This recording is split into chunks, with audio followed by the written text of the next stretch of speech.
I don't know about you, but one of my least favorite ways to start the day is to log on to your favorite crypto exchange and to discover that it's no longer there.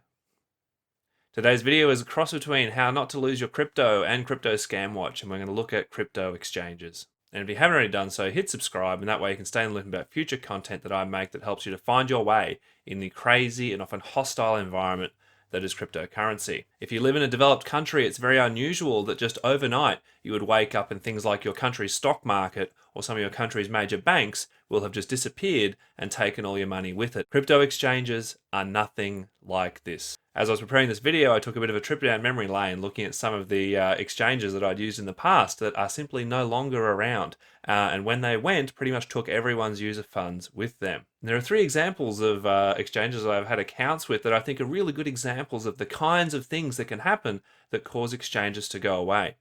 So firstly, we've got MtGox. This was probably the first major exchange failure that really shook the entire space. But the thing with MtGox is it wasn't a scam, really, in the sense that basically it came down to incompetence.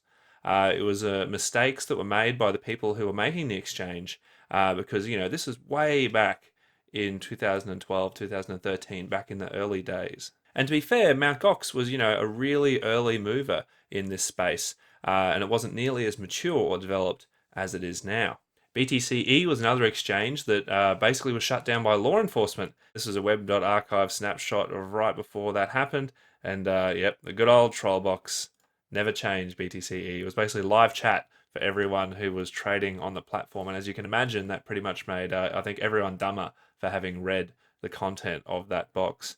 Another good example was Bitgrail. That was a fairly recent one, in that when Nano launched, which was called Rayblox, there was this exchange called Bitgrail, and it basically rode on the hype for Rayblox, which is what Nano was called at the time. And when Bitgrail was happening, there really weren't many exchanges that you could get Rayblox from. So if you wanted Rayblox and weren't part of the initial community distribution, you had to use this exchange. I put Bitgrail down as malicious incompetence because it really started out a lot like MtGox, where there were some vulnerabilities there.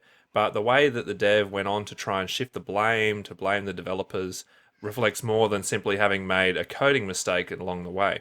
And there are plenty more examples where those came from. So how to stay safe? Well, the simplest and most reliable thing you can do, avoiding malicious actors, human error, and government intervention, is do not store large amounts of crypto on exchanges long term, even if it's a mainstream exchange. The only real way to keep your crypto safe is to keep it on your own wallet where you control the private keys. Getting a hardware wallet like a Ledger and a Trezor can be a really good way to do that. I've got affiliate links to get them in the description as well.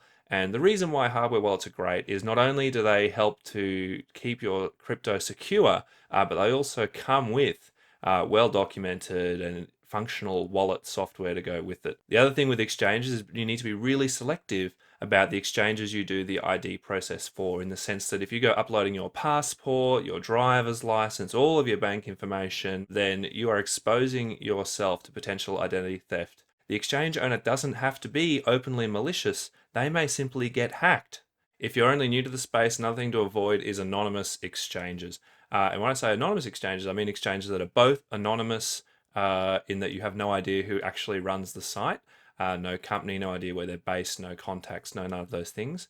And sites that allow you to be fully anonymous. Understand there are risks with dealing with smaller exchanges that are maybe less known, in that really at the end of the day, you might just be sending a crypto to a website someone knocked up yesterday purely to steal your funds. And you might find that when you go to hit withdraw, that nothing happens. If you're new to the space and don't know where to start, the advice I give to people is pretty much to stick with Coinbase and Binance, just as two players that have been established, that are large and been in the space for quite some time. If you'd like to do some research on your own, I'd also suggest you head over to bitcoin.org. That's bitcoin.org, not bitcoin.com.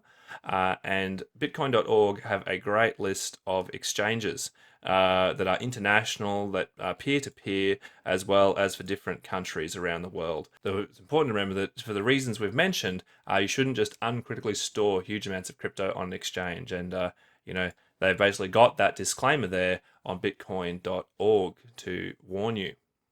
Thanks for watching, I hope that was helpful. Hit like if you think that other people would find this video useful, and hit subscribe if you'd like to be kept in the loop about future content I make that helps people stay safe in the crypto space and to recover if they get into trouble. If you have any questions about this video or a topic that you'd like me to cover, just leave a reply.